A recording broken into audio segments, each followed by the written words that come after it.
Initiative for the Interdisciplinary Study of Anti-Semitism. And tonight, this evening, it's a great honor to be able to host David Harris. Mr. Harris is the Executive Director of the American Jewish Committee, and he has held this position since 1990, so we're very grateful that he's come up to New Haven this evening. Mr. Harris has been involved in issues for decades. He was very much involved on the ground, helping the emigration of the former Soviet Jews emigrate to the West, the United States, and to Israel. He was actually detained on several occasions and expelled from the former USSR for his activities to help with the refuseniks. He was serving as the national coordinator for the Historical Freedom Sunday for Soviet Jewry. This is when the huge turnout in 1987, people are marching in Washington and also in Canada and Europe to let the Soviet Jewish people go. He's a key figure in the 16-year struggle to repeal the resolution in the United Nations that Zionism is racism, so he was on the forefront of that. He's been honored in many ways on several occasions. I'll just be brief.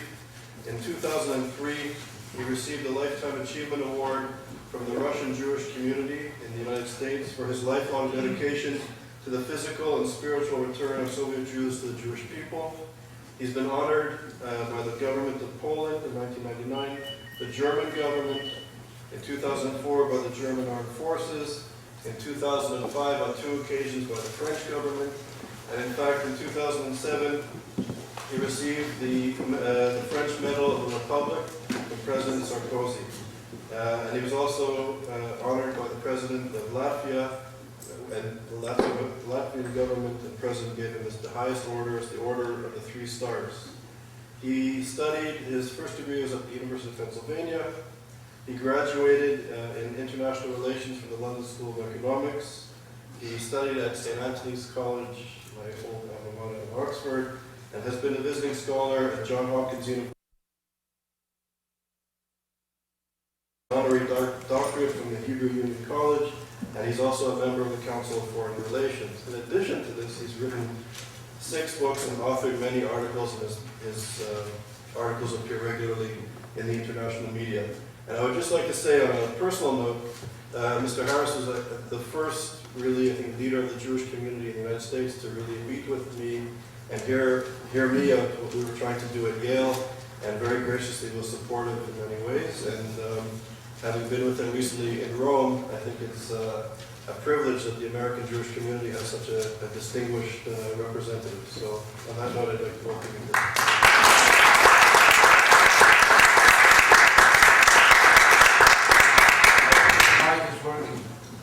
It's not working. Let's see. I heard it. Yes, it is working. Okay. You have the advantage of the speaker. Can you hear me? Is that okay? Great. First of all, thank you to Charles Small for inviting me to Yale. Thank you for your gracious introduction. And bravo to you for for YISA and for all the work that it's doing, and it's a great pleasure to be here. And so you know, Charles induced me to come here because our last meal was an Italian restaurant in Rome, and he said that's nothing compared to the Italian food in New Haven. But he said first you have to work for your dinner, so give your speech, and if you do well enough, I'll show you what real Italian food is like here in New Haven. So I'm looking forward both to this occasion, to this conversation, and also to what's promised afterwards. I'd also like to introduce my colleague, Doug Lee, from the American Jewish Committee, who's joined me here this evening. And Doug has also brought some information about AJC, but also for the students at Yale, about our fellowship program, of which he himself was a participant, and which I think offers some very exciting public policy opportunities for those who may be interested in the intersection between Jewish diplomacy, Jewish advocacy on the one hand, and public policy / international affairs on the other. And for those who may not be students, but who may have children or grandchildren who are students, you're entitled to take the brochure as well, please, and to share it with them. I was asked to speak about the challenges in global diplomacy, which is what, as you heard, I've been doing for a living now for, I hate to admit it now, over 3 decades. I wanted to talk a little bit about not necessarily the daily challenges, though I'm happy in conversation to do so, but to step back and talk about perhaps larger challenges which may be here not just today, but also tomorrow. In fact, it may even loom a bit larger tomorrow. So I want to do that first, and secondly, I want to, if I may, take you inside a little bit the decision-making in an organization like AJC in terms of not only grappling with challenges, but grappling, if you will, with dilemmas that we sometimes face in dealing with issues out there. So that's my agenda for my part of the evening. I hope your agenda is to formulate good, thought-provoking questions so we can stimulate discussion about things that I haven't touched on or haven't touched on convincingly or sufficiently in the course of my remarks. Firstly, I think we have to face the fact that the world is structurally changing. That may seem painfully obvious, but the question is, what changes are taking place and how do they affect Jews, Jewish communities, and Jewish diplomacy? The biggest change, as far as I'm concerned, structurally, is that we had a brief period in the 1990s with the collapse of the Soviet Union and the Soviet order, in which the United States rode high, indeed rode supreme.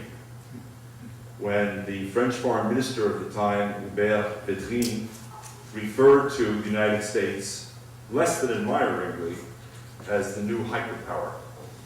Superpower was not sufficient to describe the concentration of power that America had on the ashes of the Soviet order. Well, that period seems to have come to an end to the extent that it actually existed. And here we are in 2008, looking forward, and frankly we see a rather different world in which the United States still has enormous power, to be obvious. But whether Mr. Védrine today would refer to the United States as the hyperpower and refer to the world in which we live as a unipolar world with only one superpower, to me is doubtful. In fact, what is happening is a world in which there are new centers of power that in some respects are competing and in some respects are cooperating, but that do not have identical interests. And that we as a nation, but also we as, if you will, Jewish diplomats, are going to have to grapple with.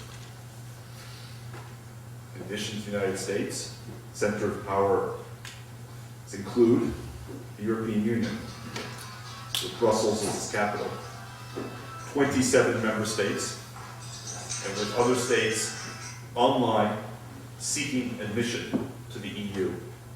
The EU's combined GNP today exceeds that of the United States, which means that in today's world, the greatest concentration of economic power is within the European Union.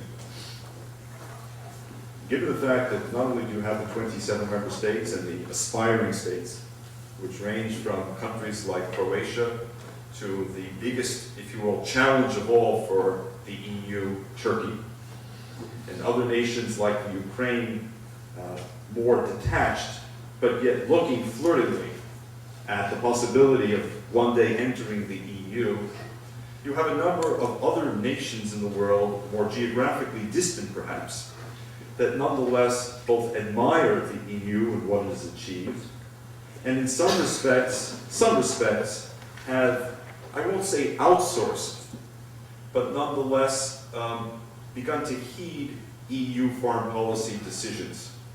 You see this, for example, played out in the United Nations, where a number of other countries in Latin America and elsewhere may or may not do their own homework, But when it comes to voting, we'll tend to keep a careful eye on what the EU does, what it says, and follow suit. And then, of course, you have another power center, China. This galloping colossus, whose century the 21st might be. It's not entirely clear yet, but nonetheless, what is evident is that the China of the 21st century will in no way resemble the China of the second half of the 20th century. Its power is growing. Its global reach has been extended. And any of you who spend time, for example, in Latin America or in Africa or other parts of the world will be struck, as we have been, by the long reach of China, which includes the effort to secure long-term natural resources contracts, energy, various minerals, and so forth, but also the growing presence of Chinese communities, workers and others involved in projects sponsored by the Chinese government as their form of international aid and assistance in Africa, Latin America, and elsewhere. And what's interesting for the United States here, and frankly what poses a challenge for the United States, is that whereas the United States episodically attaches conditions to its assistance, often revolving around notions of democracy, the rule of law, administrative reform, human rights, the fact of the matter is the Chinese, from this respect, have a more apolitical kind of approach to relief and assistance. They're not looking for Robert Mugabe to change the method of government in Zimbabwe as a condition for engaging Zimbabwe, when what China is looking for above all is addressing its own commercial, mercantile needs, if you will, for a growing population with growing expectations attached to the emerging middle class. So you have now three major actors at least, plus you have a series of other actors whose activity on the global stage also affects both the American position and, yes, the Jewish position. And you can look at them in a couple of ways. You can look at them as individual nations, Brazil, Russia, India. You could look at them as groupings of nations who are trying, by attaching themselves to one another, to leverage their position, their voice, their clout. Take, for example, the SCO, the Shanghai Cooperation Organization. Take Guam, Georgia, Ukraine, Azerbaijan, Moldova. Take Mercosur. Take the G5. We often refer to the G8. How many of us know there's a G5? China, India, South Africa, Brazil, and Mexico, if I recall. And that overlaps with the BRIC, Brazil, Russia, India, China. And BRIC. Which is huge. So, and BRIC, and I can keep going, and I'm sure others can add to the various configurations which have emerged that span continents, but that are seeking to achieve diplomatic, political, economic, and or strategic importance. So that's the second way of looking at it. First is individual nations, the second groupings of nations, and the third is resource-rich nations and the growing clout they have, which in a sense also may create an asymmetrical playing field. Take, for example, the mother of all resources today, oil and gas. And consider the fact, if I'm not mistaken, that every increase of $1 in the price of a barrel of oil translates into an additional up to $100 billion per month in the coffers of a country like Iran. So what kind of power is invested in a country like Iran, or for that matter Venezuela or Saudi Arabia, which otherwise would not be in the same league as the countries I mentioned earlier with much larger populations and reach, but that gives them this exceptional power in a resource-hungry world. The combination of the possession of these valued resources and their ever higher prices also gives additional clout to these countries. So however you want to look at this construct of the world into which we're entering, what it suggests, to me at least, as a, yes, Jewish diplomat, is that we're going to have to deal with increasing centers of power around the world to achieve our global objectives. And whether the objective is trying to advance Israel's quest for peace and security, trying to achieve a two-state settlement between Israel and Palestinians, trying in the longer term to implement a new vision of the Middle East, perhaps even modeled on the European Union model, if one wants to dream. If one wants to talk about the focus of the Institute, seeking to combat anti-Semitism at its root, indeed to extend it to all forms of racism, xenophobia, or if one seeks to achieve goals at the United Nations or through other multilateral institutions which affect our interests, it will require far more sophisticated, savvy, and skillful Jewish diplomacy to navigate this terrain. Now, step back for a moment with me, if you will. To a very large degree, and I say this as one, you heard this from Charles, who's been involved in some of the, let's call it, epic battles of the Jewish world. Not within the Jewish world, those are also epic battles, but I won't talk to you about them.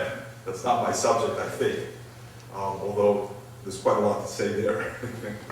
But those epic battles of the rescue of Ethiopian Jewry, the rescue of Soviet Jewry, the 16-year effort to repeal the UN Resolution 3379 equating Zionism with racism, the effort to ensure the solidity of the U.S.-Israel relationship, the effort to ensure that Israel is afforded equal treatment, not better, but not worse, at the UN, and so on. All of those epic battles that have been fought over the last 25, 30, 35 years were all premised on a strong United States.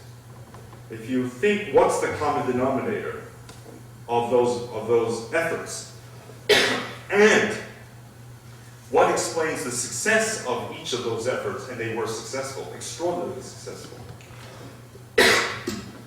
In every case, the United States has played a pivotal role, absolutely critical role, a determinative role.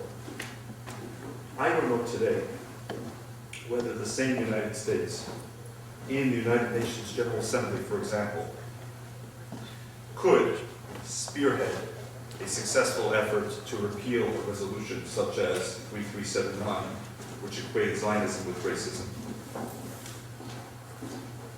Help us on this way. I don't know. I don't know that the United States today has the muscle, the clout, the standing, in order to achieve that kind of success if it determines that this is a high priority for American foreign policy. I don't discount for a moment the key role that the United States could and would play. But the question I'm asking is another one. Would it be determinative in this changing world? When the U.S. spearheaded the abrogation of Zionism as racism, it was 1991. It's a very different year. It was 2 years after the Berlin Wall came down, and it was the year that the Soviet Union imploded. It was the year, in other words, of the onset of American hyperpower, to quote the French foreign minister. So we have a changing world, and we need, as I suggested, Jewish diplomats who understand that world, and who know how to go to Beijing, and how to go to New Delhi, and how to go to Brussels, and how to go to Moscow, and how to go to other key capitals, and how to make a case A case, I should add, that is not based only on what's good for the Jews, in quotation marks, but a case that can be persuasive to the Chinese or the Indians or the Russians or the Europeans about why our objective ought to be their objective, not simply for our interests, but for their interests. And that's why I speak about the need in global diplomacy for the savvy, sophisticated Jewish diplomat today. Because to understand how you speak to a Chinese leader, and how you help that Chinese leader to understand why Israel's well-being and security, or the struggle against anti-Semitism, or the campaign to prevent Israel's isolation in the UN, is not simply an American objective, or a Jewish objective, or an Israeli objective, but ought to be a Chinese objective and a global objective, requires a certain amount of understanding of the other side. In this case, of the countries I mentioned. The UN itself is becoming an ever more important actor. Some welcome that, others do not. I'm not here to suggest whether it's good or bad, it's simply a fact. It's a fact we have to recognize. When the Nobel Peace Prize Committee a couple of years ago gave its Peace Prize to the UN, it was making a statement. And when you travel to Brussels, when you travel to Ottawa, when you travel to Tokyo, when you travel to Oslo and to other key capitals, they view the UN as important. Flawed, to be sure, but important. And they're not prepared to ignore or sidestep the UN. And therefore, we can't either. Now, the UN, and you heard from my colleague, and some of you, perhaps if you were here, when Hillel Neuer, UN Watch, spoke. And UN Watch is an affiliate of AJC. But if you heard him, then you heard the challenges we faced in the UN and the multilateral system as Jewish diplomats. If you weren't there, let me mention a couple of points, and forgive me if anything you hear is repetitive. One thing is not repetitive because the news came today, and that is that just today the UN Human Rights Council in Geneva voted on certain key elections for positions, and among them, the person with the highest vote for the UN Human Rights Council was a gentleman named John Ziegler from Switzerland, who was a co-founder of the, listen carefully please, the Muammar Gaddafi Human Rights Prize, and has a rather consistent record of support for people like Robert Mugabe, Fidel Castro, and others, and a rather consistent record of hatred, and I use the word advisedly, for the state of Israel, which he's accused of a whole host of crimes over the years. John Ziegler was, among all of the candidates for the posts, the recipient of the highest number of votes. And here, let me add this. You might ask, where was the United States? And the answer was the United States was absent, because the United States is not a member of the UN Human Rights Council. Why should we be? We don't respect the world court. Well,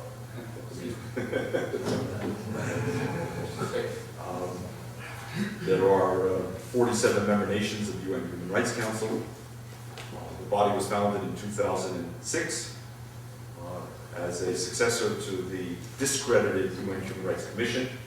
By the way, discredited, the word Kofi Annan, and not simply the words of myself. The Human Rights Council, however, from our perspective, has only repeated the sins of omission and commission of its predecessor organization. The United States chose not to be a candidate for membership in the UN Human Rights Council in year 1 or year 2. So one can argue whether that was the right decision of the United States or the wrong decision, but the fact of the matter is, simply speaking, as someone who's on this field, on this playing field, the United States is not there. So given the fact that our interests continue, because the UN Human Rights Council is a venue for discussion about Israel regularly, repeatedly, I'd even argue obsessively. But we cannot turn to the United States and the UN Human Rights Council as our vehicle, our advocate, our voice, as we have traditionally in other forums of the United Nations. So who do we turn to? Russia, China, the Europeans, the Latin Americans, the Africans, the Arabs? Who? Or do we simply take the cavalier attitude, well, to hell with them all, it doesn't matter what the UN Human Rights Council does, I couldn't care less, it's irrelevant. Well, it's not irrelevant. It's not irrelevant, that's the point. When 47 member nations of the United Nations gather as the only convening body in the world, governmental body in the world, whose charge is monitoring and protection of human rights, however much they may abuse that charge, the fact of the matter is there is no substitute today. That becomes the court of governmental opinion on human rights. How is our voice going to be heard? How are our interests going to be protected? And incidentally, just to extend this, it is that body from which emanates the planning for Durban 2. You remember Durban 1, the UN World Conference Against Racism that took place on the eve of 9/11. That was a world conference which had both a governmental and a non-governmental component to it. And as you may recall, the non-governmental forum in particular, from our perspective as, yes, Jewish diplomats, went completely off the tracks. AJC was there, our affiliate UN Watch was there, others were there, and the stories that people came back with were quite horrifying. People were physically afraid as Jews, as Zionists, as friends in Israel, whether they came from the left, the center, or the right, didn't seem to matter a whole lot. The governmental conference was slightly better, but only slightly better. Now, let me finish. And, I promise lots of time for questions, as much time as Charles will give us. And now we have the planning for Durban 2, which will take place in 2009, venue to be determined. But let me give you another insight into the UN, the world in which we're living. Who's the chair for the planning of Durban 2? Now you can raise your hand if you wish. If you know the answer, anyone. Libya. Libya is the official chair for the planning of Durban 2. I don't know how you feel about that, but it doesn't give me a great deal of confidence that Durban 2 is going to be what it ought to be, which is a review conference on racism. Lord knows that the world does need a conference on racism, and especially on understanding best practices for dealing with the very real phenomena of racism around the world. But when a conference becomes hijacked and turned instead into a forum that becomes singularly concerned with Zionism and returns to the debate of Zionism as racism, it not only does a disservice to Zionism, but it does an even greater disservice, I submit, to victims of racism around the world. Because this was to have been their forum. This was to have been the place where they had their day in court, where those who are the true victims of racism around the world, and of slavery, and of persecution, based on religion, based on ethnicity, based on language, based on tribal affiliation, based on their indigenous status, have largely had their interests ignored or minimized because of this obsessive preoccupation with Israel and with Zionism. And again, with Libya in the chair, I fear we're likely to face the same situation. Thirdly, we live in a world where we're facing increasingly a dangerous potential mix. And that's going to challenge us as Jewish diplomats. And that potential mix is in a way played out with the Iranian question. And that is what happens if and when nations that have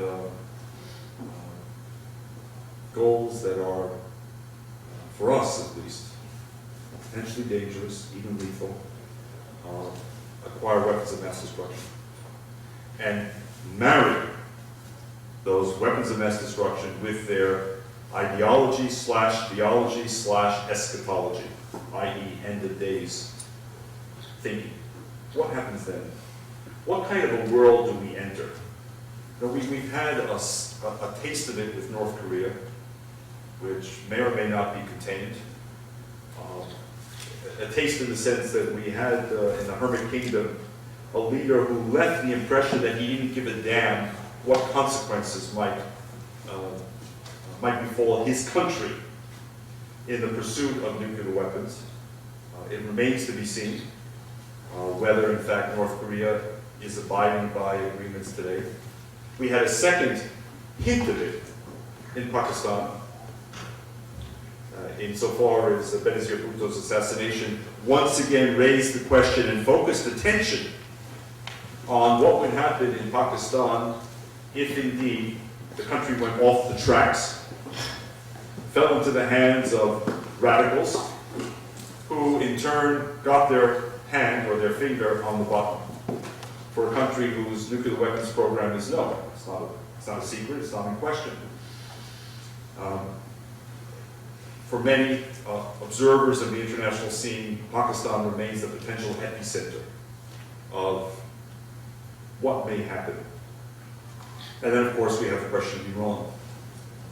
And here again, what we're essentially saying is it's only a matter of time for some of us. It's only a matter of time. What happens then when you enter into a world where weapons of mass destruction are in the hands of people who may not be viewed as, quote, responsible, unquote, actors, and who may or may not ever use the weapons, but who may brandish the weapons? And the fact of possessing the weapons to achieve goals in the international system. Look at the contrast, for example, between North Korea and Iraq. The United States had no hesitation, I'm simply making a factual statement, in invading Iraq in 2003. In the knowledge that Iraq did not have nuclear weapons. At least not operational nuclear weapons. There were thoughts that they were working on nuclear weapons that obviously engendered controversy, doubts. We all know that. But we knew they did not have weaponization. We would not have done the same thing with North Korea. We would never have invaded North Korea because we are not certain whether or not they have nuclear weapons, and if so, whether those nuclear weapons are operational and whether they be used. And so we've treated North Korea in a very different manner, haven't we, than we have Iraq. What happens when a nation like Iran crosses the nuclear threshold? How does that change the rules of international behavior for other nations, including the United States, the European Union, Russia, China, in their dealings with Iran?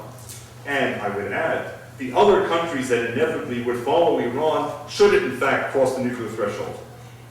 And there's no doubt amongst those with whom we speak in European and Persian Gulf capitals, that if Iran crosses the nuclear threshold, other nations, and the ones most often mentioned, Saudi Arabia, Egypt, Turkey, are likely to follow. And then, frankly speaking, we're in a whole new ballgame. So if we're speaking about the future of diplomacy, whether as American citizens, whether as Jews, whether as friends of Israel, the notion that we may one day be facing a part of the world where multiple nations possess nuclear weapons or in some kind of race, the risk of accidental warfare, the risk of deliberate warfare, the risk of nuclear brinkmanship, all of those things that we once studied, those of us who were Cold War children, as I was, will return. But of course return not in identical forms, but perhaps in somewhat new forms because of the nature of the regimes. Lastly, I want to talk a little bit about not just challenges, which I've thrown out a few to all of us, but dilemmas. it will come as no shock to you, I'm sure, those of you who know the Jewish community, that there may be more than one opinion on any of these issues. There may be more than one approach. And frankly speaking, since there's no playbook for dealing with the kind of world into which we're entering, at least no playbook that I'm aware of, we have to try and figure out as best we can, with the tools we have available, how we live with this world, how we navigate this world, in order to, again, ensure that our objectives, the ones I mentioned earlier, are one of those objectives which are attainable. Not easy. So, dilemmas. Take me should be wrong. As one. What do? Those of us, and I include myself, who did not accept at face value the National Intelligence Estimate of the U.S. government issued in early December. By the way, the National Intelligence Estimate that the U.S. government itself is backpedaling from. A national intelligence estimate that France and Britain have publicly rejected. A national intelligence estimate which Israel has vocally challenged, and a national intelligence estimate which many Persian Gulf nations and other Arab nations have also challenged. And what do we do about Iran? If the objective is to, choose your word, persuade, convince, discourage, deter Iran from crossing the nuclear weapons threshold. I'm not talking about civilian nuclear energy for peaceful for peaceful energy purposes. I'm talking about the weaponization based on enriched uranium and all that goes with it, the fissile material, all of that. If the goal is to stop Iran, how do you achieve it? Number one. And number two, even if you think you know how to achieve it, what posture ought Jewish organizations like AJC adopt publicly and privately? Not simple questions. Not simple questions. For one thing, take the policy side of it. What to do about Iran? Well, basically 4 schools have emerged. And I've heard all 4 schools in the Jewish community as I've heard them outside in this country and elsewhere. School number 1. School number 1 says learn to live with the Iranian bomb. It's coming. Can't stop it, or put it differently. There's no way to stop it at an acceptable price.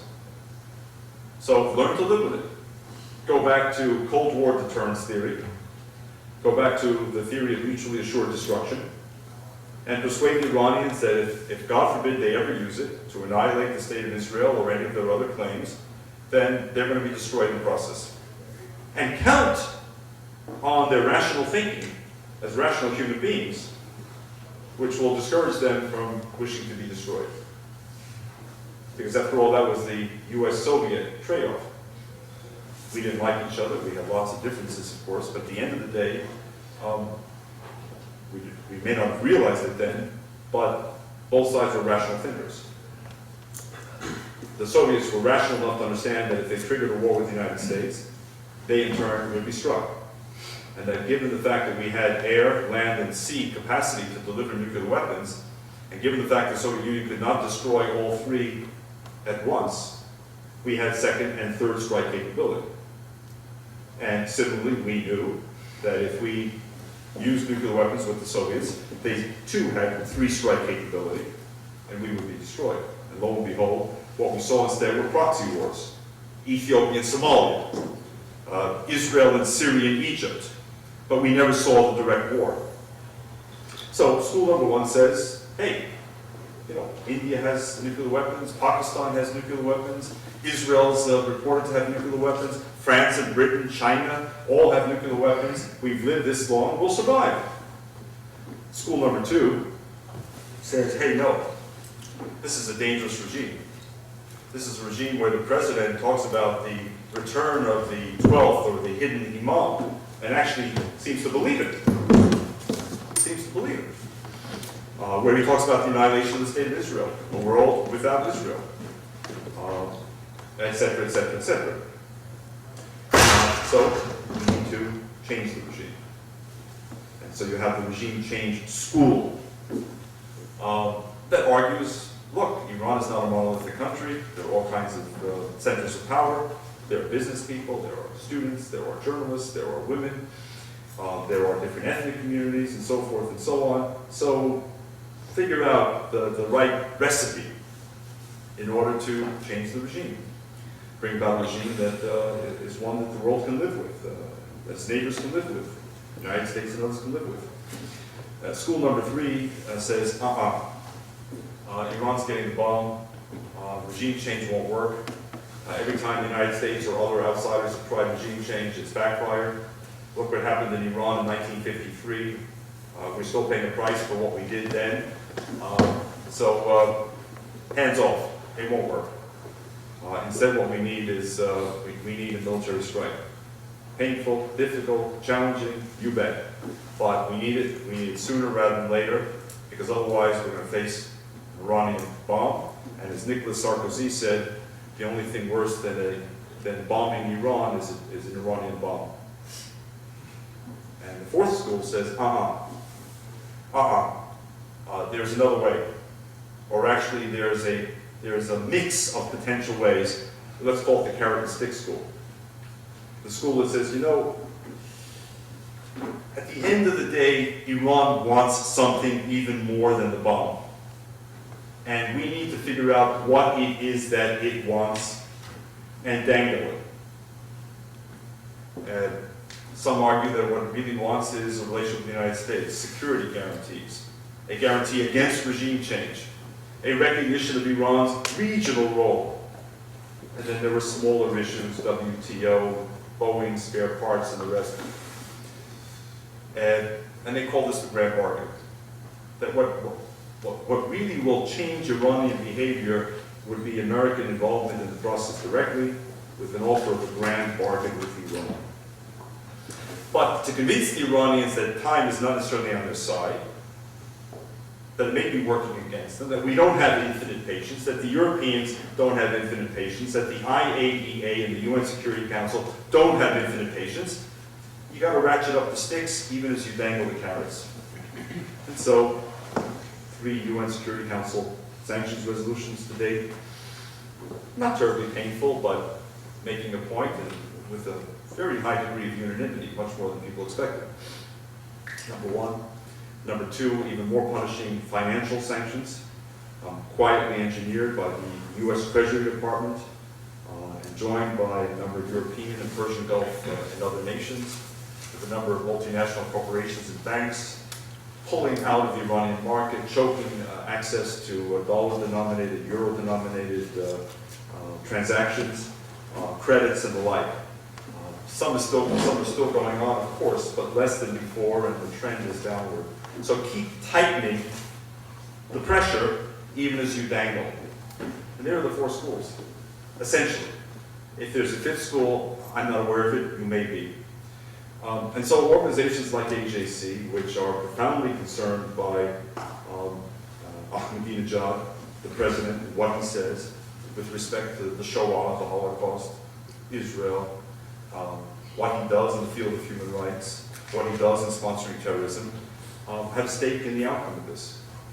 So on the one hand, we have to grapple with the schools of policy, and on the other hand, we have to grapple with what kind of position does a Jewish organization take in the public sphere. Do we speak out? Do we advocate quietly? Do we do so alone? Do we do so in coalition? Do we do so in coalition with other Jewish groups, with non-Jewish groups? Who are those non-Jewish groups? What are their agendas? These are not simple questions, but they're profoundly important questions given the stakes involved. So I think I've probably gone on, Charles, long enough, although I'm just getting warmed up. But I wanted to give you, in a way, a kind of, what shall I call it, an insider's look beyond sort of taking today's New York Times and sort of saying, well, here we have the Gaza issue, and here we have the Hezbollah issue, and here we have the latest anti-Semitic incident in Novosibirsk, all of which are obviously important and compelling in occupied time. And I want to step back and sort of take a larger picture of the way the world looks and how we, those of us involved in Jewish diplomacy who care about the larger objectives as you do, sure, are trying to grapple, are trying to see the world and grapple with that world. So thank you for the privilege to speak.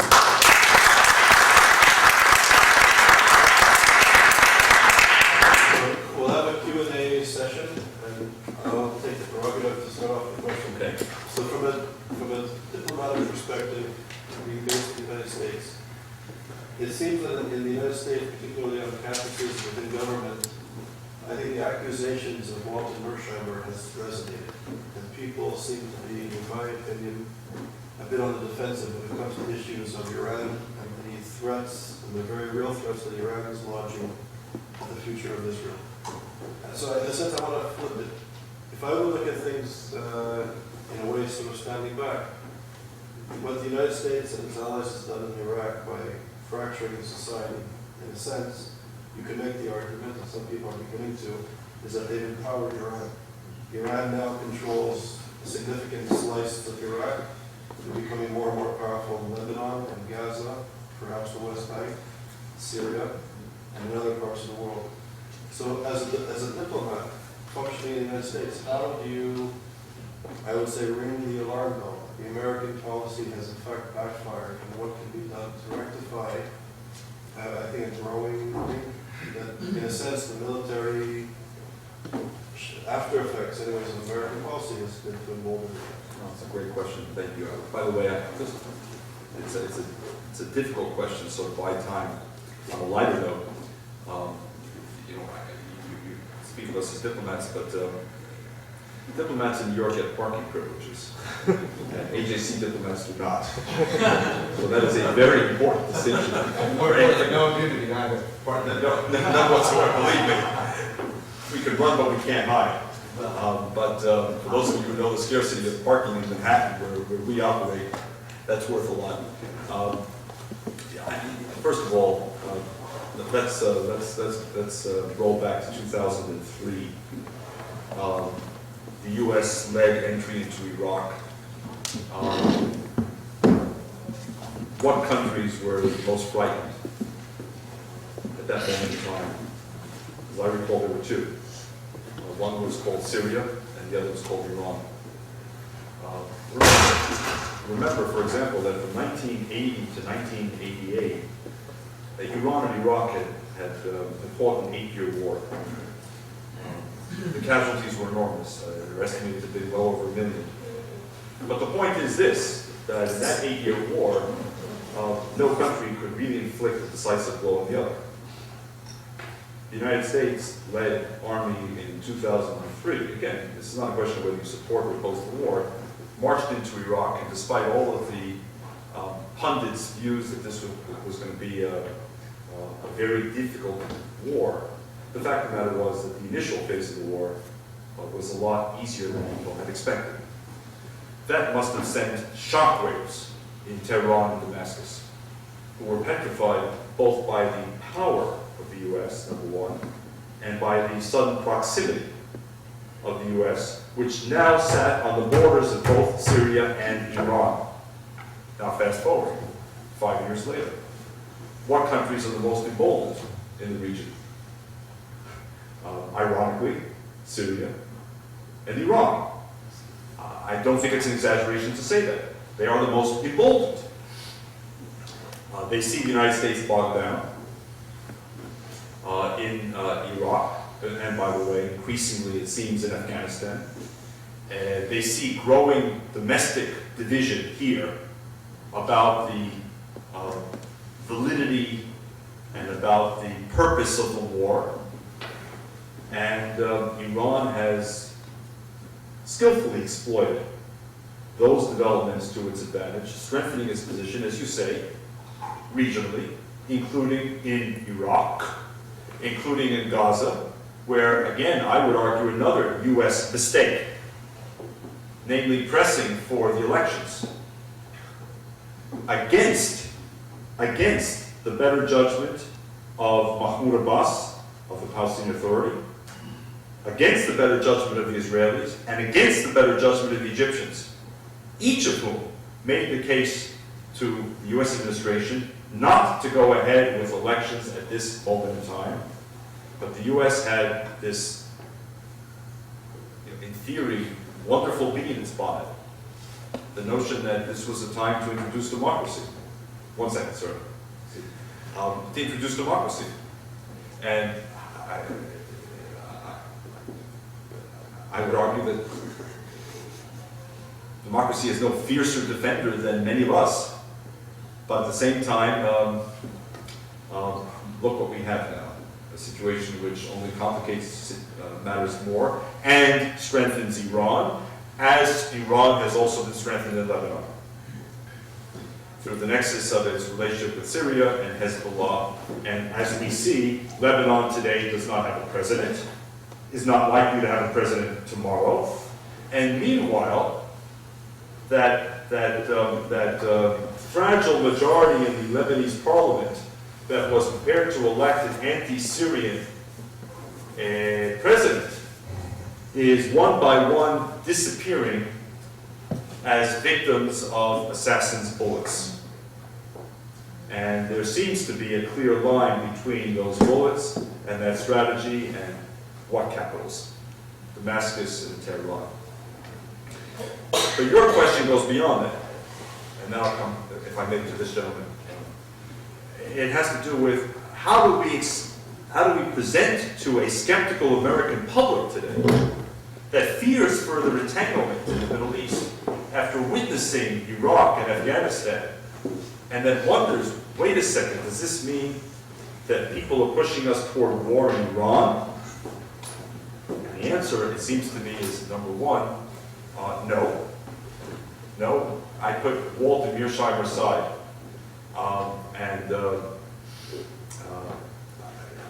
For those of you interested, we're on the record on Walter Mearsheimer and their arguments, and we're happy to make that point of view available to you on their assertions in their book, The Israel Lobby. But number one, Iran is a global issue.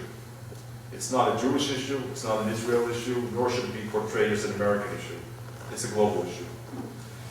Russia, at the end of the day, does not want a nuclear Iran on its southern flank, any more than Israel wishes a nuclear Iran. And interestingly, President Sarkozy of France, as recently as a few days ago, spoke to the French public and said those missiles being built in Iran can reach Europe. Why? Why? If uranium enrichment is for peaceful purposes only, why do they need to extend the range of their ballistic missiles in Iran to reach Europe? So, Charles, it seems to me that the first answer is the answer that Iran poses a global challenge, and we need to ensure that it is seen that way, and that the challenge is not somehow personalized as simply the challenge of AJC or the Slivka Center or American Jews or the State of Israel or the United States. And secondly, I think we need to challenge various communities that ought to be more concerned about Iranian policies, plural. When the president of Iran comes to Columbia University in the fall of 2007 and cavalierly declares that there are no homosexuals in Iran, that women are the freest in the world, it seems to me that anyone concerned about human rights needs to be heard.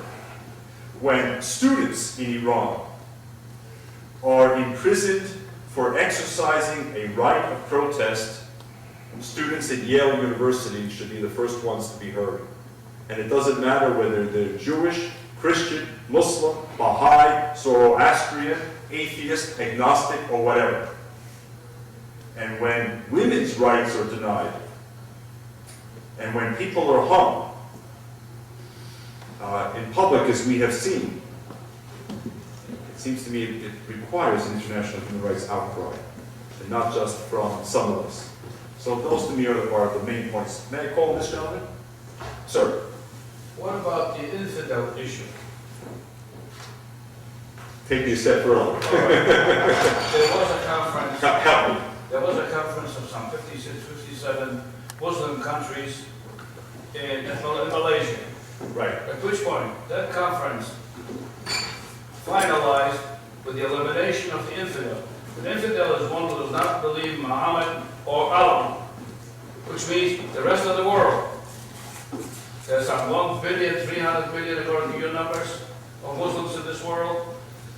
57 Muslim countries in the United Nations, almost 1/3. What power do they generate? But the infidel question, as far as I'm concerned, has something to do with our president's policy. And on that note, I would like to say, I'd like to see our Americans love America more than they hate President Bush. Okay. I think what you're referring to, sir, is the 57-member Organization of the Islamic Conference. It's called the OIC, which met in Kuala Lumpur, Malaysia, a couple of years ago, and it coincided with the end of the leadership of Mr. Mahathir. Does that name ring a bell? No. He was the Prime Minister of Malaysia.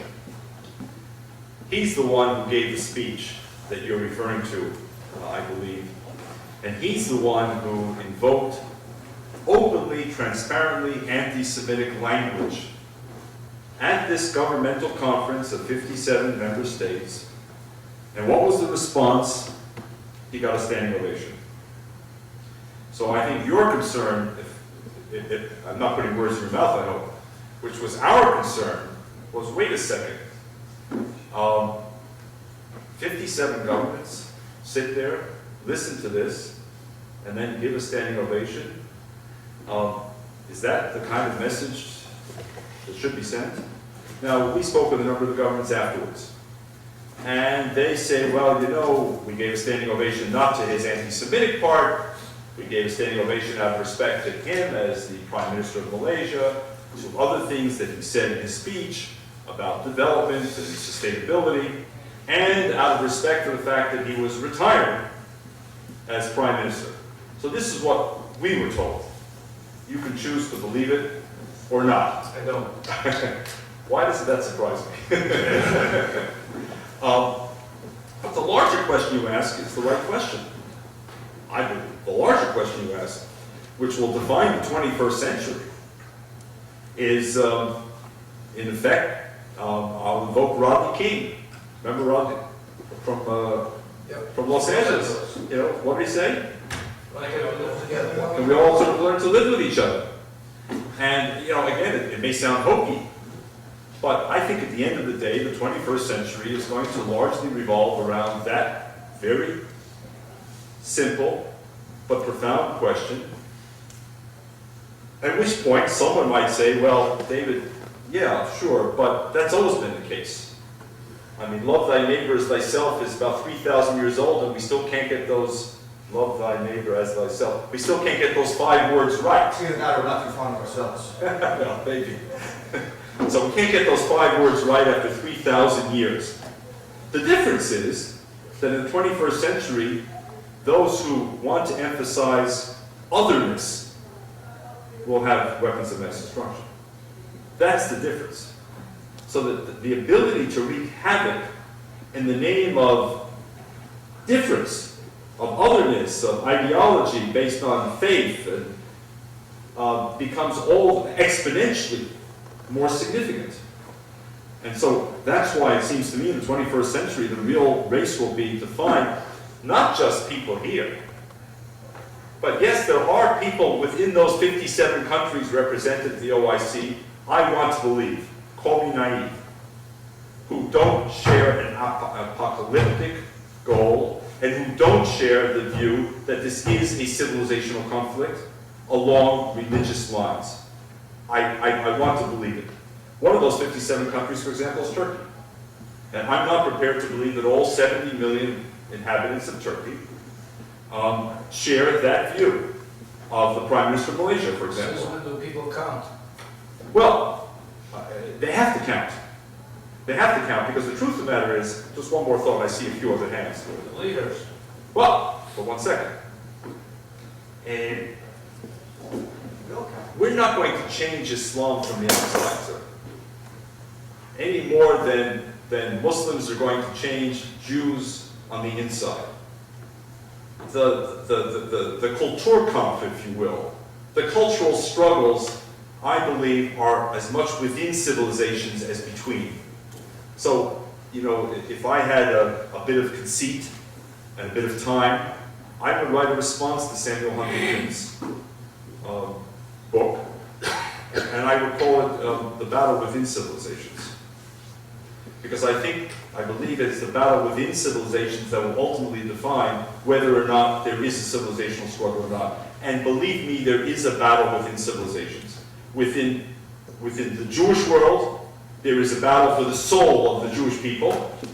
You see it played out in Israel, you see it played out here. Within the Christian world, it's still, take the Vatican, between the, if you will, the apostles of Vatican Council II and the spirit of John Paul XXIII on the one hand, and those who represent a far more conservative. Pope John the 23rd. Pope, I'm sorry, what did I say? Said John Paul. I'm sorry. These splinter cults are hard to keep track. John, The splinter cults are hard to keep track. and the pre-Vatican Council II believers, take any civilization. So it seems to me that we can't write off, and I'm not sure whether you were suggesting it, 1.3 billion members of a global faith and simply monolithically say they are all this or that. Ultimately, the soul of Islam will be determined by Muslims. And those of us on the outside will watch with great interest, will have a stake in the outcome, to be sure, may be able on the margins to make some decisions. For example, whether Turkey does or does not get into the European Union does affect this vote, this discussion, as one example. So there, Europeans may have a role in shaping Turkey's future. But ultimately, it's within. And that's where the battle will be fought, and I believe that we cannot simply write off that battle as if they're all the same, they all believe the same, they all hate us. Some do, I'd like to think some don't. Charles, you're in charge. Thank you. Thank you, sir, for your question. And Yeah, so I wonder if you could say a little bit more about the way AJC diplomacy shifted now that there's these sort of new sources of new centers of power. For example, China, India, Brazil, South America. And I wonder when American Jews are now talking to representatives, politicians, intellectuals from those countries, how the common ground is different. What you appeal to, besides, say, the kind of obvious threat of Iran, you're not talking, say, just, you know, Western Europeans anymore, but when talking, for example, to people in Asia or in South America, what it is that you do refer to, yeah. well, first of all, AJC has sort of staked out a very ambitious foreign policy plan. We have 8 offices overseas, including an office in India. We've had an office in India now for several years. And we have been seeking for some time to open an office in China, which is a little more complicated on the ground. We have as well 4 regional institutes, fully funded, fully staffed, 1 on Asia, 1 on Africa, 1 on Latin America, and 1 on Europe. And those institutes devote all of their time, as you would imagine, to the regions we're talking about. So the first element of this is to have the expertise. Dealing with Brazil or Japan is not the same as dealing with Poland or Latvia, to state the obvious. And the history itself is different, and the cultural norms are different. Go down the list. So that's the first thing. Secondly,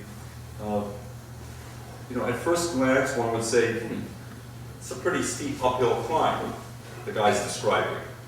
But then when you begin to look at it more closely, we have assets. We have assets. We Jewish diplomacy, Jewish people, we have assets. Asset number 1, just off the top of my head. According to historians, there are only 2 countries in the world that house Jews with no history of anti-Semitism. India being one. China. Bingo. Non-Christian. Well, interesting, the two largest countries in the world, both galloping fast down the pike, have no history of anti-Semitism. So, to begin with, there is an advantage. Not only that, but I'll go a step further. In both countries, we have found there is a deep and profound admiration for the Jewish people.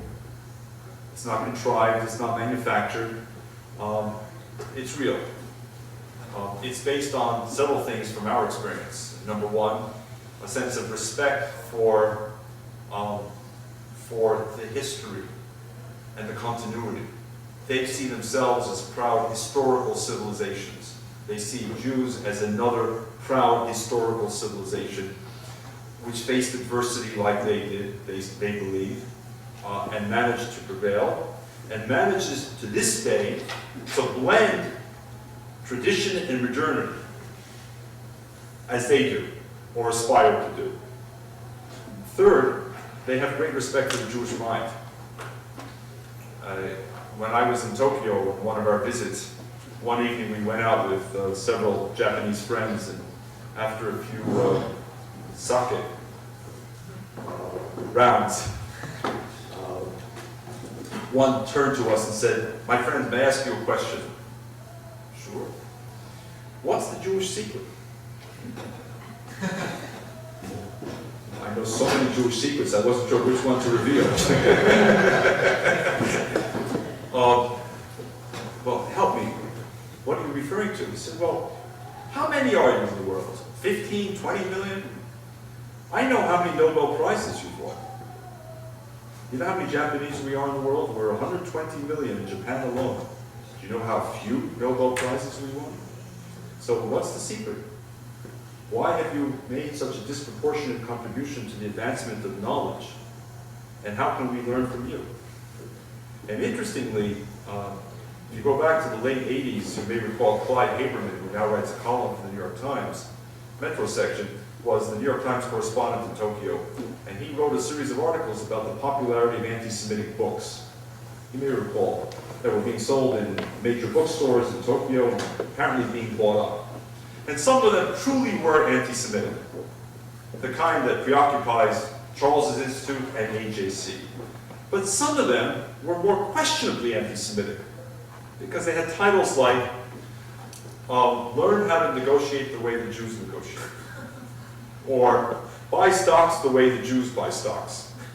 Now, some sensitive Jews in America said, "Oi, Gewalt, this is unadulterated anti-Semitism," and in their reflexive fashion went to their press releases and, slammed the Japanese. We went to Japan instead, and we discovered they meant nothing hurtful. To the contrary, they, in their own clumsy way perhaps, intended to be admiring. They want to learn how to negotiate better, and they believe we negotiate better. They think we pick stocks better. They were saddened that someone might have ascribed to them something malicious in this. So there is that as well. Fourthly, I think, and I'll make a grandiose statement, Jews were among the early globalizers. Go back in European history, Mediterranean history, Middle East history, Silk Road history. Go back to the 15th, 16th, 17th centuries. We, that's the grandiose part, we were early globalizers. When the Sassoons went from Iraq to India to China, and when the Rothschilds sent their 5 sons and created an international banking system and all the rest, we were early globalizers. In today's globalized world, hundreds of years later, again, we are well attuned to being globalizers. It was interesting to me that shortly after the fall of the Berlin Wall, for example, among the very first to go into Central and Eastern Europe were Jews.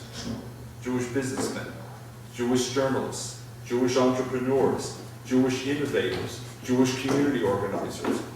And in our meetings throughout Asia, I can't begin to tell you how many times Indian, Japanese, South Korean, Hong Kong, Singaporean, and others would tell us, you know, in the 50s, 60s, and 70s, when markets in America were largely closed to us, when joint ventures were still a rarity, when we were trying to establish outlets in the United States or business partners, who was there for us? American Jews. Not AJC, not the Federation, not the Yale Institute, but individual Jews were more open to the ideas. Many of them remember this. So there are assets. And there's another asset. With all that I said earlier about a relative decline in American power over time, America still counts. And we still count in America. And as long as we count in a country that counts, other countries, Brazil, China, India, the ones you mentioned, will care about us because in turn they see us as important players here, important voices here with an international dimension, and we do have it. So, yeah, we have to learn new languages, and I don't just mean linguistic languages, new cultural languages, cultural competencies. We have to get beyond our Polish syndrome, meaning we can't get beyond what happened to us in Eastern Europe and recognize there's a world out there where in a country like Brazil, what happened to us in the 1930s and 40s doesn't count for much in negotiation. It's not going to win you points. You're going to have to find other ways to win points when you're in Brasilia, or when you're in Pretoria, or when you're in New Delhi, or when you're in Beijing. I think it can be done. That's my message.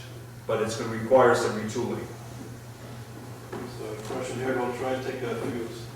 I was just wondering about your comments on the Prime Minister's hypermarché, which they have, hypermarkets in France. We have supermarkets, and hypermarché is, you know, it's a big supermarket. And you talk about Iran, Iraq, and Kuwait, and actually you didn't mention Kuwait much, but they all used to be part of one empire.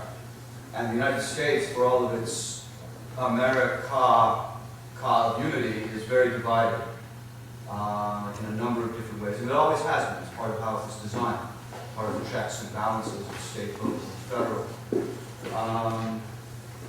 And I know this doesn't seem like a question until, well, the shadow of the nuclear that we both grew up with. And I think I'm a little older than you are. Well, we both grew up, and we both grew up with it. Well, I mean, I'm almost 50. To get to the point of the pointlessness, the brass is attracted to the war, but our handling of our own atomics at home has become sloppy. Not as sloppy as the Soviet and ex-Soviet, but when a B-52 flies across the country with a bomb by accident, that's true.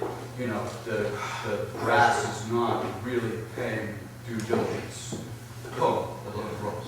Couldn't agree more on that one. And what do we do? Couldn't agree more on that one. You want to take a couple? So, Well, I had you pegged at a lot less than 50, so I mean that as a compliment. first, So, oh, yeah. So, given that your talk is taking place at an academic institution, and for those of us who are pursuing graduate degrees and some sort of career in academia or affiliated with academia, the question is, to what extent can we as academics who want to deal with all the issues that you spoke about today and who are Jews and who feel very strongly about their Jewish identity, but at the same time have to face the requirements of being an academic, which are to sustain a level of objectivity, balancing those two, to what extent can we be resources to dealing with the issues that you spoke about?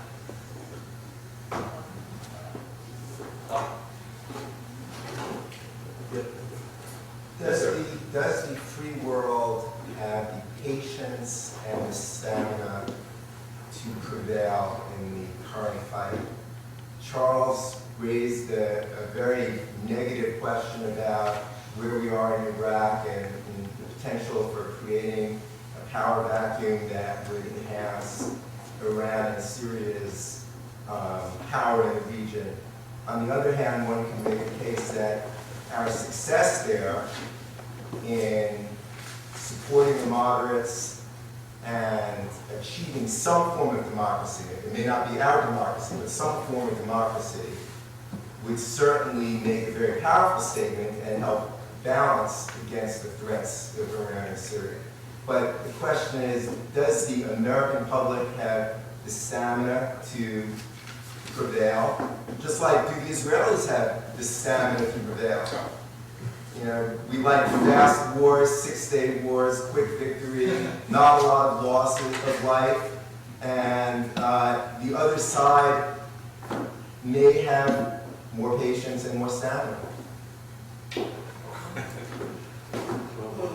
So one more. I have stamina for more questions. And one more quick question. Sure, sir. I'm curious, the Archbishop of Canterbury Sorry. Archbishop of Canterbury. made these statements about the possibility or advisability of adopting Sharia in certain cases to govern civil law in the Muslim community, and there's obviously a big fear about this. Among other things, it put the Jewish community, I think, in the United Kingdom in a very awkward position. But I'm just curious what you think those comments and the fear surrounding it says about this evolving love triangle of Muslims, Jews, and Christians in Western Europe. Love triangle. Okay, hadn't heard that one before. Okay, one more. Yes, I wanted your comment that you as a Jewish diplomat have to deal with the Israeli bombing of Syria in the fall. And was that a message to both Syria and Iran? Because it became very quiet, actually, even for me who reads a lot, until Seymour Hersh resurfaced it in the New Yorker recently. Also, thank you for your messages on 880 radio. Oh, really? Thank you. Glad you hear them. Well, let me, that's it? Yeah. You'll have 2 hours. Five simple, straightforward, easy questions. Yes, no, maybe.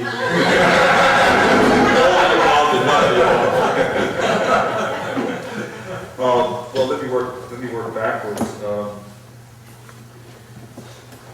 Yeah, what happened on September 6th, which was the date of the bombing in Syria,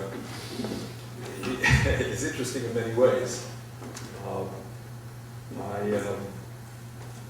I'm not privy to all the details. I'm not sure that many are. But from what I can gather, Seymour Hersh did not get this one right. In significant ways, did not get it right. What's interesting about September 6th is that there was no outcry. There was really one country at the end of the day that spoke out, and it was telling what country spoke out: North Korea. And that was not by accident, by any stretch of the imagination. What's also interesting is that quietly many of the Arab countries expressed no displeasure, in some respects even something approaching pleasure. What's also interesting is that the UN did not go into reflexive action. The Security Council did not meet to condemn the Israeli action. But here's what's especially interesting for me. According to the Israelis, the Americans did not know what was going on. The Israelis were the first to discover what was going on, and yes, there was a significant North Korean connection. And it was the Israelis who told the Americans what was going on. This is important in relation to Iran, because one of the many questions surrounding the Iran issue, and one that I was not convinced by the National Intelligence Estimate of December, is what is it that we don't know? if the United States did not know what was going on in Syria for several years with the guiding hand of North Korea, if that's true, if it's true, what else don't we know? And therefore, how imperfect is our intelligence capability, both human intelligence and signal intelligence? How imperfect is it? And the theory also goes that if the North Koreans were prepared to do what they were prepared to do in Syria, how much more might they be prepared to do in Iran, which traditionally has been much closer to North Korea even than Syria? These are all, for me, very big questions without obvious answers. But again, in my reading of Seymour Hersh's article in New Yorker, I don't think he got the main storyline right.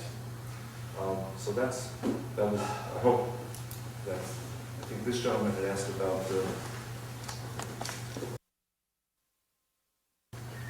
and to what degree do they need to accommodate us?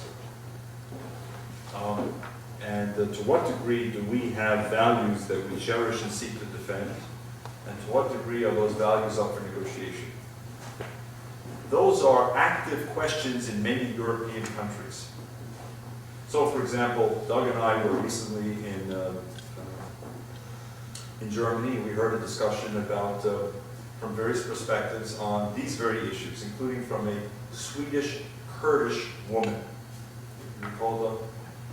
who essentially said that Sweden, and I'm paraphrasing her, I can't comment on what she said, but she said quite passionately that Sweden has essentially abdicated on its traditional Swedish values to try and create a new Sweden that reflects a multicultural belief system and value system. That's one set of discussions going on.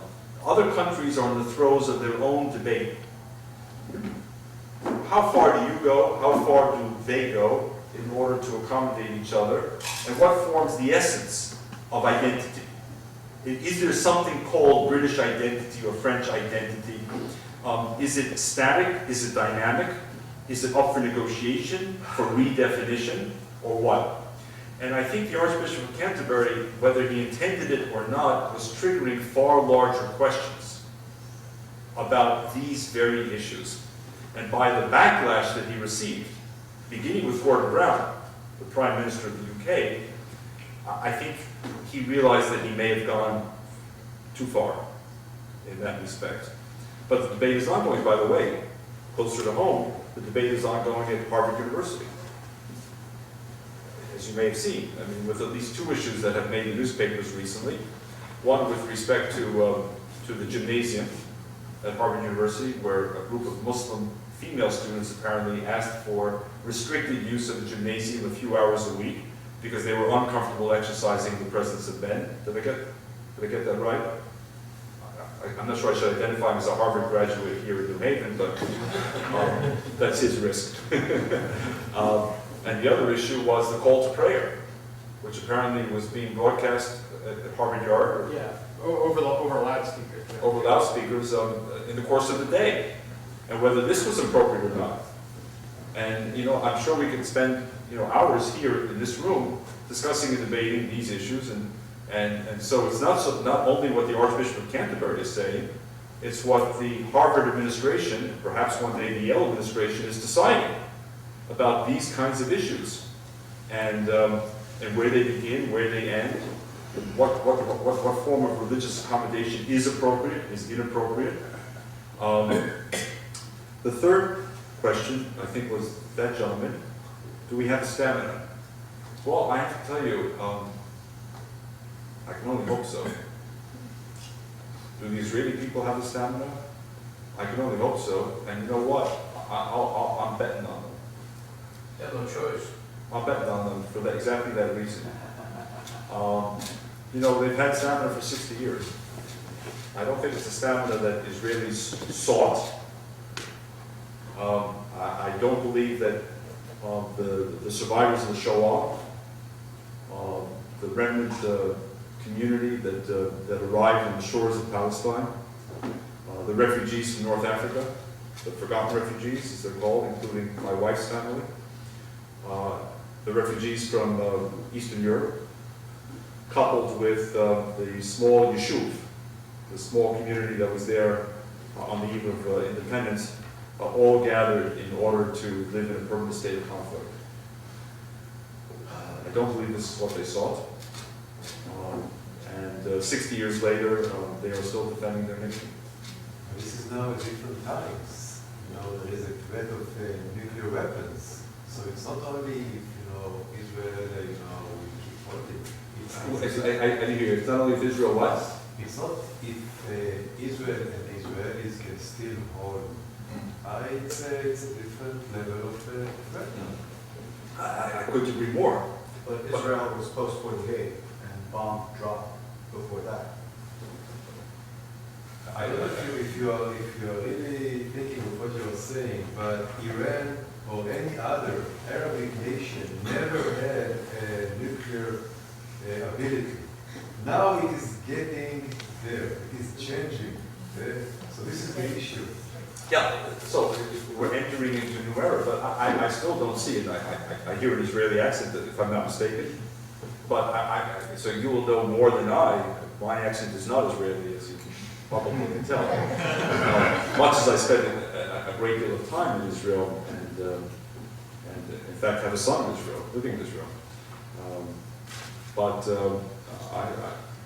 Is the salmon there? I have to believe it is. I want to believe it is. Maybe I'm conflating the two. I also want to believe and have to believe that not just the United States, but the West will find the stamina.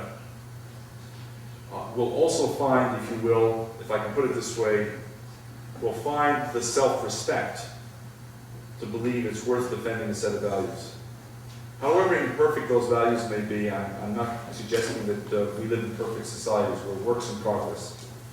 But those who believe that there is no moral distinction between the Taliban run Afghanistan and the Britain of today or the United States of today, to me haven't understood what a Taliban run Afghanistan is. And I found the same thing, by the way, in the Cold War. As you heard from Charles, I spent quite a bit of time in the Soviet Union, including in the embrace of the KGB. And I was stunned in the West at the failure of some. This will also come to the academic question in a moment of this lady. I was stunned by the failure of some in the West who should have known better to understand the fundamental moral and ethical distinctions. And by the way, if you think I was stunned, you had to see the Jews and others who were able to leave the Soviet Union and who arrived in Rome, which was the transit point in the 70s and 80s for resettlement,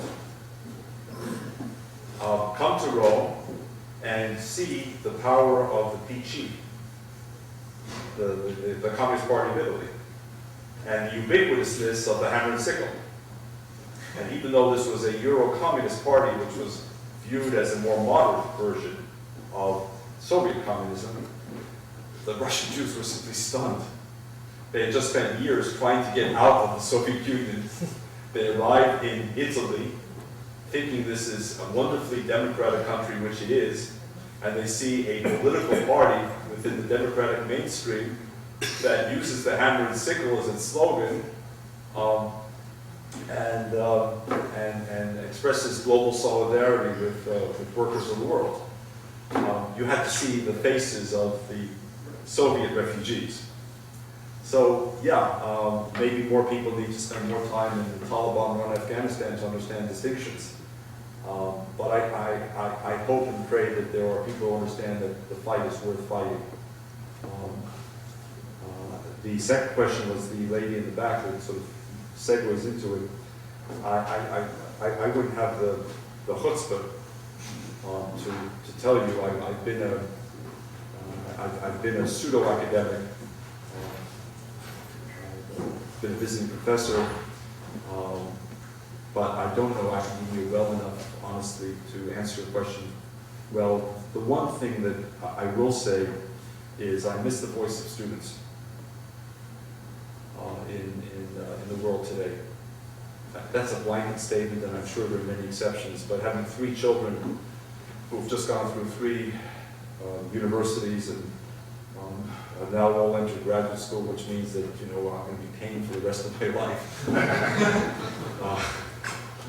So I don't know whether as a Jewish father to be proud or despairing, or both, of that, but I ask myself, where are the students? I came from that infamous generation of the late 60s. We probably spend more time outside the classroom than in the classroom, more time demonstrating and believing that we could change the world on our watch, and in some respects perhaps did. And I wonder, I see students in Iran being beaten and arrested, imprisoned, and I ask, why aren't students in America standing with students in Iran? I see the biggest, to me, national security question in the United States, which is our dependence on imported energy. And I ask myself, why aren't students conflating the national security angle and the environmental angle and putting it together and leading institutions like Yale and leading our nation towards what we need, which is not just energy independence, but fossil-free energy independence. Because if we're looking at transformative formulas, I can't think of a more transformative formula for the balance of power in the world over the medium term. It won't happen overnight, obviously, than moving beyond where we are today in the field of energy. To me, this is a tailor-made issue for campuses. I won't say for academics, certainly for students. It's tailor-made. It could bring together the right and the left, the political and the otherwise indifferent. And I see glimpses of it, but I don't see the mass movements that became such a feature, certainly in my university career from 1966 to 71 when I was an undergraduate. The other thing that I found when I was teaching at Johns Hopkins was that some of the pro-Israel students in the master's degree program that I was teaching at approached me and said, we need a Jewish mentor. We don't have one. Most of the Jewish faculty, they said, and I'm simply quoting them, I can't comment, are AWOL. They don't want to identify, they don't want to get involved, and they said this was in 2000, 2001, we Jews, we've been ambushed. We don't know what hit us. First was the Intifada, and then all the accusations against Israel, ethnic cleansing, apartheid, mass murder, you name it. We may or may not support a particular Israeli government, but we know there's something inherently unfair about these accusations. We don't know how to respond. And then along came 2001, and suddenly we're accused of 9/11 by all these demonic conspiratorial theories. And the students again came back and said, help us. How do we deal with this? We thought we were simply going to have a graduate school experience in international relations, an academic experience. And we're finding ourselves challenged. In some respects, we're finding ourselves demonized. We don't know how to grapple with it, and we don't know the route to turn. And again, I can't speak to the issue of Yale, but I can say where I found myself, there were no mentors. There was no one the students could turn to who had a few years more experience and who could be a sounding board for them as they tried to figure out how to grapple with these issues, who they were, how they related to these issues, whether they wanted a public posture or not. So to me, faculty could play a very important role. And from a distance at AJC, for example, we hear again and again the same complaint. The Jewish faculty, by and large, generally in these debates, are AWOL. They're either indifferent, they don't want to identify, or they may in fact identify, but with other positions that are not necessarily friendly to Israel or friendly to some of the things we've talked about here tonight. And as far as the issue of especially the B-52, the Arab B-52, and I can only agree with you. the apathy and ignorance and strange lack of. On that one, I can only agree with you. I was as stunned as anyone when I saw that. It's not the first time. I fear it won't be the last time. But what it does suggest is that even as we focus on what's going on in Iran and so forth, we dare not lose sight of what's going on here, because an accidental occurrence, It's like we're worse than our own terrorist threats. an accidental occurrence could wreak havoc here if we're not careful. So I'm glad you raised that issue. So.